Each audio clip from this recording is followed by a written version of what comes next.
Hello, welcome to Inside Music Curation. I'm back here with the team from Feed FM. We gather here each month to talk all things music curation, and today we're talking about new music docs. And it got me thinking. I'm an avid music doc watcher, and between documentaries and biopics, we get this backstage glimpse into artists' lives, start peeling back layers of a very complex onion that is the music industry. And these movies are really an opportunity to celebrate the artists, the music's ability to turn, challenges into champions, really, and also an opportunity to celebrate. The way that music touches us, right, on an individual level, and also its ability to shape kind of an entire culture or generation, right? Not all of these music documentaries start out happy-go-lucky. There's a lot of tough beginnings, a lot of perseverance. Some have happy endings, some don't. But documentaries are just one of the mediums now that we're interacting with music. And there's a lot of new platforms for us to observe music, celebrate music, discover music. Sometimes these come out and really boost catalog sales or streaming numbers. So it's an important piece of the music sphere, right? And they're also one way that our curators here with me today are able to glean context and inspiration for different placements. So wanted to kick off the call talking about a very multi-talented artist, producer, director, curator in his own right, and that's Questlove. Oh, Juan's joining too. Hey, Juan. Hey. Questlove, we got the introduction to Questlove via music documentaries with Summer of Soul a couple years back. We had lots of conversations internally, a great celebration of music, a very, untold story kind of brought to the forefront. And now he's back this year with 2 huge music documentaries. So I want to let you guys kick it off with talking about, where do you want to start? You want to start with Sly? You want to start with SNL? Who wants to hop in? I'll start with Questlove. I just want to say it was not a coincidence that when we framed this, we realized, hey, we need to talk about Questlove because, he is one of the country's greatest music curators. His musicianship in the Roots and elsewhere is exceptional, highly thoughtful. DJing, his authorship and scholarship, he has tons of acclaimed books. When I was thinking about it, that explore Black American music, which in many ways equates to American music, and now as a documentarian with 2 new films. And so, P.S. Questlove's masterclass on DJing is the best summary of the art of music curation that I've ever encountered. So Questlove exudes and radiates curation in, I think, the most exemplary, thoughtful, and the deep probing ways, right? So it doesn't matter which we start with, but I just wanted to say that we, in a sense, are all, in our own ways as music curators for this company, we're participating in the same tradition that Questlove is doing, right? Which is, just wanting to understand more deeply and thoughtfully what music is so that people can experience more of it and they know more about the artists that make all this possible. And gosh, if you have any question about what music is and its ability to make you feel, if you haven't seen even just the opening sequence to the 50 years of SNL music, you got to go out and watch it. I'll try to drop a link in the comments after this because it is a very powerful opening sequence to span just decades of prominent musicians and acts. And does anyone else want to speak to that? I know Questlove didn't take full credit. There was an editor involved, but I mean, what a way to start a movie. Yeah. I believe it's on, you can see the clip on Questlove's Instagram. I want to say it's, somewhere between maybe like 6 or 8 minutes. And it's sort of like almost a video DJ set of weaving together different musical elements of these different songs across genres. And it's hard to almost even describe the feeling because it's so both inspiring and impressive, because you know like both what they're doing from an editing and music perspective, and then just sort of thinking about how much music has evolved and changed over the last 50 years, but what still like kind of puzzle pieces are still in play and are still in commonality. And like, I think one of my favorite things about, you know, being a curator is sort of being able to like see those threads and see that evolution. And it really demonstrates that really perfectly. And yeah, you kind of, I remember like I started the documentary like while I was cooking and like 40 seconds into this montage, I was like, I need to sit down. I was like, I need, this needs 100% attention. This is not just like in the background. Like I need my full attention. Yeah.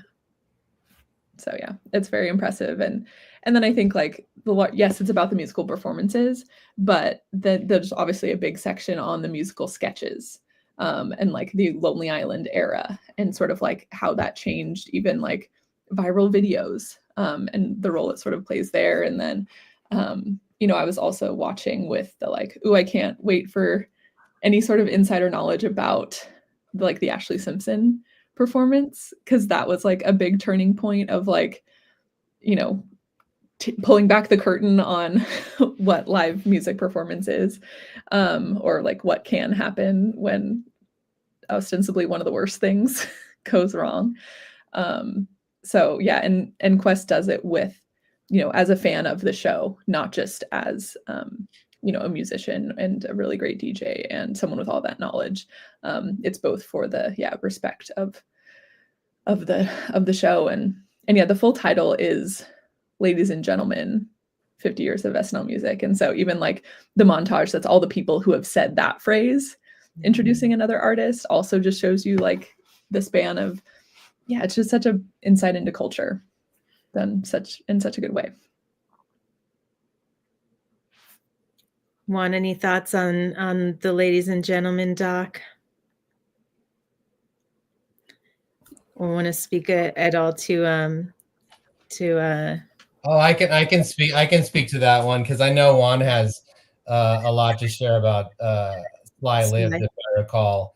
But I think the one other thing I would add about 50 Years of SNL Music is that it encapsulates a time when there was very little content in the world, or respective to now, it was much more limited, and to now where we have content overload. And I think that Questlove comes at it from the perspective of someone that lived, you know, his coming of age was in those earlier years when the platform SNL provided to musicians to perform live in a televised setting was critical and unique, and it was much more inaccessible than it is now. So that A, it's a time capsule from a period when there's a lot less of that content, and B, SNL was a really important cool hunter in up and coming artists and putting them on the show early on. And many of, you know, whom of those artists that they had their first appearance on SNL are now iconic, some of the most important musicians of the last half century, that SNL itself was a really important curator in American culture.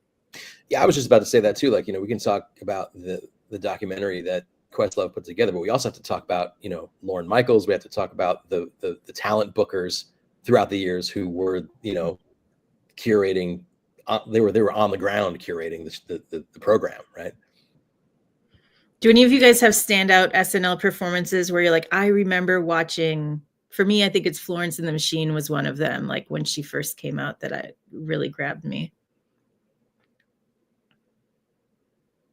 That's a good one. I mean, the Ashlee Simpson thing happened when I was in high school, and so I didn't like have like too much of a context, but like, so that was sort of the first even sort of consciousness that like both from sort of maybe the like TMZ angle of like, you know, gossip of like what happened here, but was sort of my first consciousness of like, oh, this happened and it was a big deal because of that kind of a thing. It even happens today. I mean, Gracie Abrams, my son who's 11, he was excited to show me Gracie Abrams performing That's So True, and his excitement was deserved. Her performance was amazing. I went from being, you know, somewhat an appreciator of Gracie Abrams, of being like, wow, she really is substantial. Her performance was so polished. It was seemingly not very much synced at all, if at all. And she was a powerhouse. So I think it still is, for musicians, a really important checkbox in terms of their development, kind of on a bigger spectrum. And if they can nail that, A, you got to hand it off to them, like, well done. And B, it elevates them, I feel like, their profile onto a next level. Totally. Maybe should we dovetail into Sly? It's such a different documentary, but coming from this same director within a span of like a couple months. I don't know if you want to set it up, Melissa, but I definitely want to hear from Juan, because I know you enjoyed seeing that documentary. Yeah. I mean, the thing that I love about documentaries is mostly the historical and kind of like the plays on how things mix. And the Sly and the Family Stone documentary that Questlove did was fantastic. It was able to describe and illustrate a time period in which we had R&B, rock, we had just a lot of different things culturally like colliding together in the mind of Sly. And one of the things I actually did not know before the documentary was that he was a radio DJ, right? So imagine being like that type of curator, where you're not only able to curate the music for other people to enjoy, but then you're able to take the music that you have in your own mind and create things like create the discography he created. It's also a great insight into kind of the implications and also kind of stressors that come with being a Black musician, which in those times was really hard. And I'm not saying that it's not hard today. It's probably easier, but in those times it was difficult.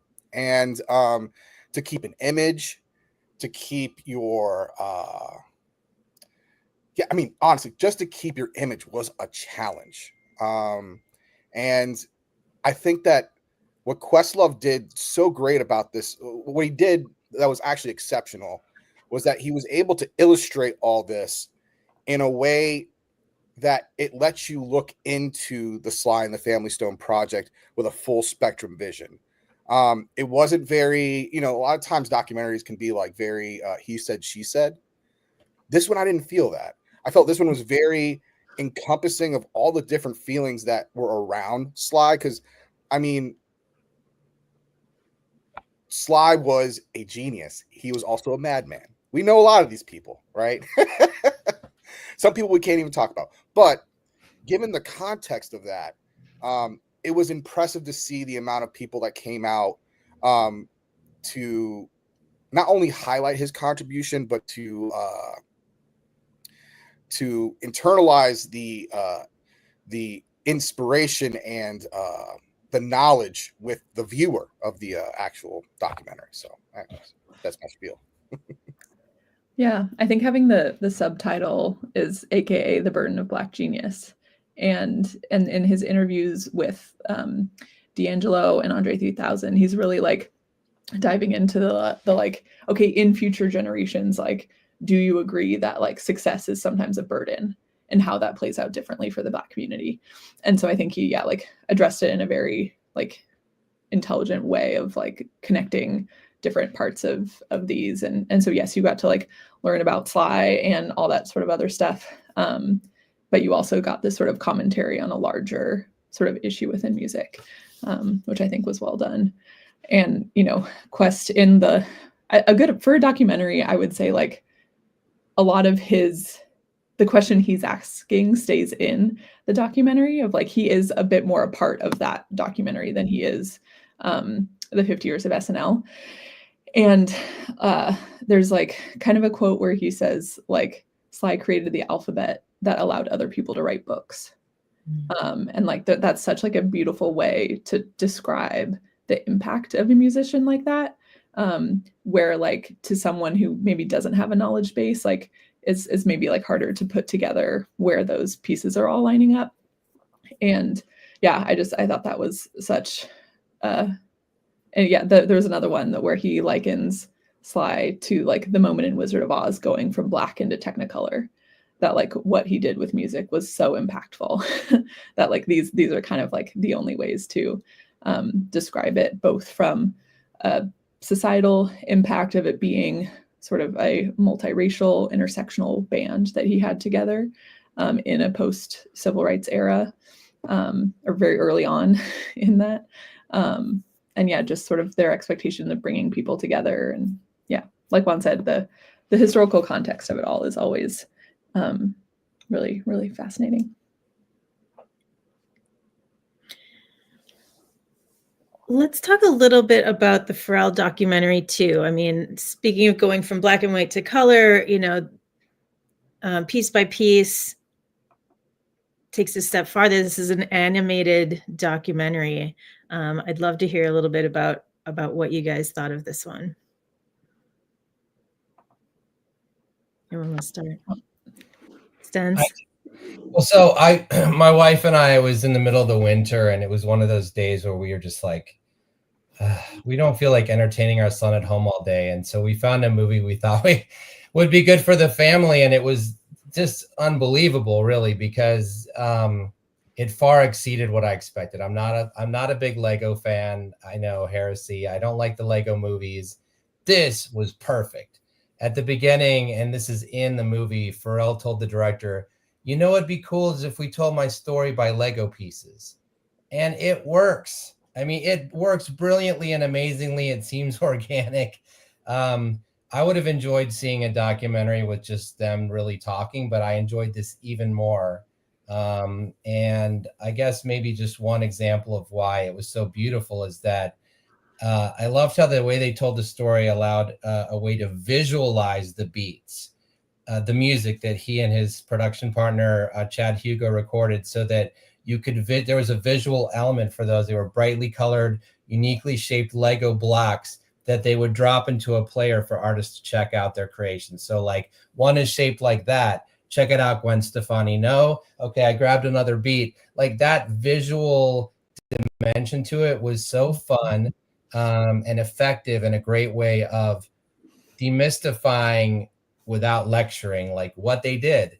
They created these auditory, highly colorful, highly elaborately, extremely unique beats over and over and over again. They had a whole room full of them, and they could plop them in the player for artists to respond to them. That was chef's kiss on that one. Yeah, it worked really well. And I similarly, I almost, I guess put off watching it because I was like, I don't know how I'm going to feel about it being animated in Lego. This is kind of, it's I don't know, seems like a hat on a hat type of a thing of like what is happening here. But it was then also really fun to see Missy Elliott in Lego form and like all of the interviews that they conducted, Morgan Neville is a very famous documentarian, and so you have them both recreating the interview scenes in Lego, and the moment where he tells him, I think it should be this way. But you realize like at that point, you're still conducting the interviews the way you would normally. And then you're just sort of like doubling back and like telling the story part. And I think, what they're able to, the sort of dynamicism around animating like Virginia Beach and like getting a sense of that, of like, you're not worried if it doesn't need to look exactly like Virginia Beach at the time. It needs to, like represent how like Pharrell was seeing it. And he was like in different modes. So I thought it was, much more engaging than I expected as well. Any other thoughts on piece by piece? I think, maybe we can switch gears to another interesting one. What was that one? One critique. The critique is the movie was great, right? I love them. I love the documentary. I only wish they had Chad in there a little bit more from NERD. His drums on those NERD albums are exceptional and unto themselves. If you listen to Pharrell by himself, his beats are a little bit more chilled out. But for the documentary, I only wish there was a little bit more Chad, but hey. Yeah. And that was interesting. Juan and Stens and I had talked about, like for me, just being more in the pop world in that time when they started playing like the beats that ended up with Brittany, with Christina, with Justin, and then versus the hip hop stuff, you know, which ones were more like familiar to me because of that versus what you were listening to. But similarly, you got an idea of like, oh, he was touching all facets of music and different like strains of popular music at the time too. Yeah, you don't, last point, and I also could geek on Pharrell Williams, but you get a sense, you don't even get a full sense, of his artistry and how much he's affected pop music, and it's just mammoth. I mean, basically alongside Timbaland, I'd say he is the person who broke the rules of what hip hop and pop should be about 20 years ago, and that just continues. So we talk about post-genre pop sometimes as a team because we're in the job of putting different tracks into different music stations by genre. And sometimes it's hopelessly impossible these days because all these artists are coloring outside the genre lines with joy and delight. And I actually love it as a listener. And we can credit a lot of those things to Pharrell back then being like, well, I want to do rock music too. And I really want to do pop music too. And I want to do hip hop too. And God love him. Like there wasn't anything he couldn't do and do it well. So it's just a joy from that standpoint too, because it's a lot of good music. For sure. Hats off to Pharrell. How you like my pun? I know. Is he out of that hat phase? That big hat? I think he's out of that. I hope so. Yeah. that was a moment in time for sure. But yeah, speaking of early 2000s pop and Pharrell's influence, I know another one that we wanted to talk about was Dirty Pop about Lou Pearlman and the boy band scam, I believe, is the subtitle there. So yeah, any thoughts, Mike, on that very specific Ponzi scheme? Yeah, exactly. Yeah. I mean, yeah. Well, so just when we were talking about which documentaries we were going to discuss, I remember this one that came out. Did that come out this year or 2024? It was like last summer. Yeah. A buddy of mine named Michael Johnson, he was one of the executive producers. He's in it as well. He was in one of the Lou Pearlman boy bands. He was putting it together, and I remember him telling me about it, and I watched it when it came out, and it was super sad. Actually, I mean, it's like moral of the story is like have a good team, get a good music attorney, otherwise. Read your contracts. Read your contracts. Yeah. I watched it and I just felt like nobody won. Nobody came out a winner in that scenario. It was tough, but it was interesting. Claire, you had mentioned how they used AI to get his voice to read excerpts from his book, because this was obviously created posthumous, and if we're talking about new docs and new technologies and ways that people are telling the story, I hadn't seen that one before. So it was very interesting to hear a creation of his voice reading out those excerpts. Yeah. I think both the sort of on one end of the spectrum, you have the piece by piece reanimation side, and the using of the technology, I think is changing what documentary format can be, period, which is cool. But yeah, I remember listening to it, like it sounded real enough, but didn't sound, you definitely knew there was something not quite right about it. But also, like there's so much delusion.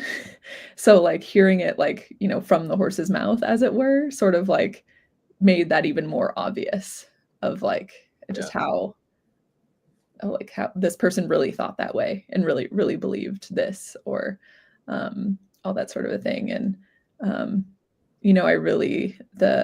one of the things that stuck out to me too, it was, very heavy on the Backstreet Boys specifically, because they were kind of first and they were biggest first. And then I think he took a lot of the lessons from that and applied it to NSYNC. But in terms of even, like trying to like launch in Europe and then come to the US. And part of me does think that, information dissemination or like an internet age can kind of like prevent this in the future. In terms of like, it's just easier to find out what is and isn't normal, or talk to people around that sort of thing, or like more people sort of keeping an eye on the money, you hope. But, and like, I think a few of the Backstreet Boys members, like they would talk about it, but they were also kind of like, we eventually bought ourselves out and we got to the other side, and, we're better off for it and all that sort of stuff. And, but yeah, there was some pain there because he was a father figure to them, for sure. And so, yeah. And I do think, the commonality with a lot of these is we're looking back, right? We're looking at things that happen pre-social media. And, in talking about new music docs and moving forward and what we're going to see from music documentaries in the future, I question how it will change. There will be new technologies, animation, recreations, things like that. And also we live in this age where, it's not uncommon to get to know your favorite artist through social media, through all of the technology and ways that we have to connect. So I'm curious, how music documentaries will evolve, how impactful they will be. Obviously social media is just what people want you to see. So there will always be a behind the scenes story, but I'm curious to hear what you guys think, we might see, in future documentaries about more artists that are popular now. Yeah. I think there's just going to be so much more footage to sort through. There's just so much more recorded, like these poor, maybe that's good for editors or not, but better quality footage anyway. Better quality at least. Yeah, you're not messing with those codecs or, zooming things in so that they can be in spec and everything. So yeah, that's one thing that comes to mind. I think, as it gets more crowded with more documentaries and more ways to consume music and information about music, it is hard to sort through all of it to determine what you want to watch. But one hopes that there will continue to be the more inventive versions of it, like Questlove, where he's able to do what he did with Sly Liz, which is incredible, tell something about this artist in and of himself and his artistry and why it's still relevant, while simultaneously telling a universal story about how hard it is to be a successful Black musician. Like that was a stupendous twofer that he did. Or highly inventive other things like a video montage, or making a documentary with a Lego, or an AI auditory, like bringing something extra to it, I think is really important. And there are great opportunities for that to add richness to the storytelling. It goes beyond behind the music where it's like, I already know this story, or it's a variation on a theme. Like I think the creativity in these ones is what makes them special, and hopefully we'll keep seeing a lot of that creative ways of telling the stories. I think maybe in the pop world, a good example of a new way of doing things is I don't know if any of you guys saw that. It was called, I just looked it up. It was called Pop Star Academy. It was about the K-pop group Cat's Eye, where it's sort of like you're watching the documentary, you haven't even heard the music yet. You're just watching the story build, and then all of a sudden at the end, then the music's out, right? So it's like a reverse. Yeah. In an interview, Questlove also brought up about making the Sly doc. He asked about, there's sort of an issue with your subject still being alive in a music documentary, and then who owns the rights to the music, which is obviously a topic we talk about a lot. And apparently the Michael Jackson estate owns all of Sly's publishing. And so there's sort of like, yes, they worked with Sly also, but yeah, there's this, idea that, documentaries are supposed to be impartial. And so in doing them while the person is still alive, like, there's going to be some lines there too. So I think there's maybe been some, not in this case, but like some premature documenting. And it'll be interesting to see how that changes. There's so many more different mediums now than there was before. And the subject of documentary can be taken in so many different ways. I think, yeah, someone was saying, yeah, behind the music, studio, there's so many different ways. But when you're asking, like, what is the future of, like, documentaries, and I think a couple of you guys already made the greatest point, which is, like, there's so much content. I think that actually, and I can say this pretty confidently, your documentary is your content. You make money off of that. So there's going to be a lot more musicians that are going to be entering that, because right now the expectation is for artists to have content all the time. And that's a major to DIY. You know, you need to have that stuff to continue to promote your brand and also to promote your music. So I see a lot more of that happening. Yeah, that's a good point. Totally. I'll say, one thing I hope that we see less of in future documentaries, man, I've just watched so many lately that are just sad and just hard. It's so many of these artists struggled with, their self-identity and how they could present themselves, from Wham to Little Richard to Whitney Houston. Like, there were so many struggles, and I hope that we're creating a better place that really supports musicians. Definitely. And people to be able to be, feel free to be themselves and not, wait to hear the story after the fact. Yeah. Melissa, you had mentioned The Wrecking Crew. That was an exceptional documentary on people that legitimately have they created these timeless pieces of music that everyone in the world listens to, right? And it's not really about credit. I mean, for them, they're musicians. I know them. They're musicians. They're just so glad to play.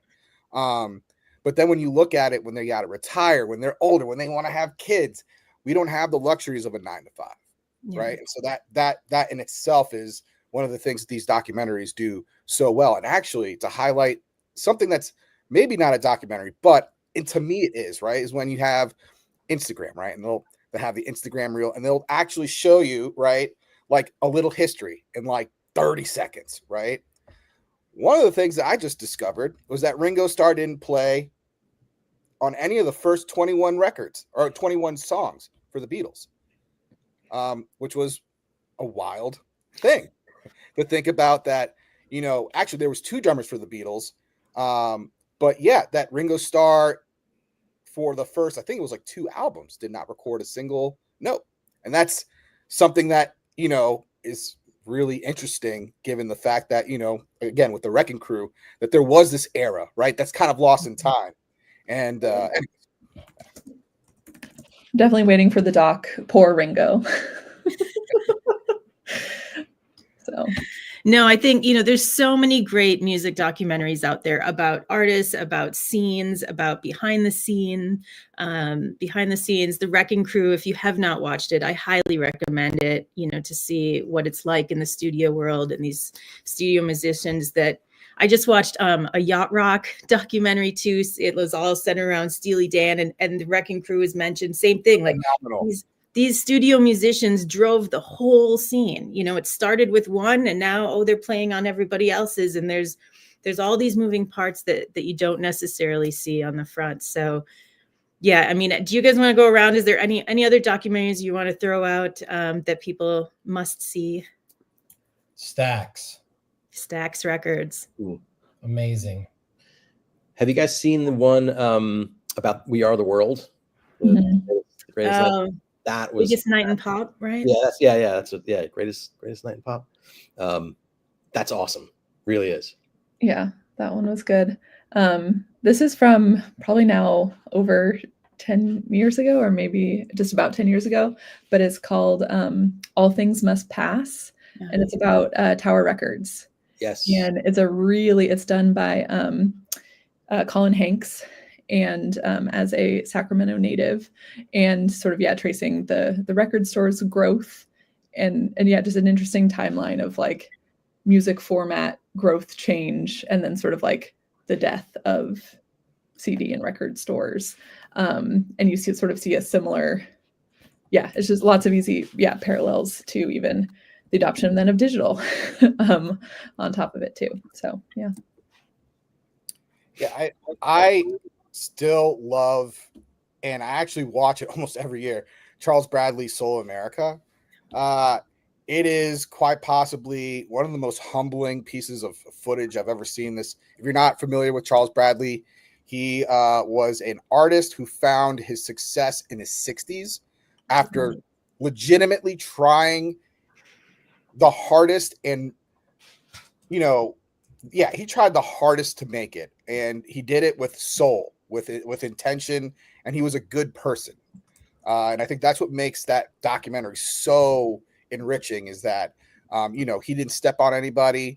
He kept going the way he went. He was a James Brown impersonator, and then he became James Brown. But I mean, that's also not, he didn't come to James Brown, but his career then reflected James Brown. And unfortunately, he passed from cancer maybe 6 years ago. But the documentary still stands as a wonderful representation of perseverance and being a musician. And you also get to know a little bit about Daptone Records. There's also the Muscle Shoals documentary. I did see Charles Bradley live once. It was amazing. He's Yes. great. And I know we're way over time. The one last one that I'll say is Who's Harry Nilsson is a favorite of mine. I'm a personal fan. It's also a very interesting story. So I would check that out if you don't know who Harry Nilsson is or haven't seen it. It's worth the watch.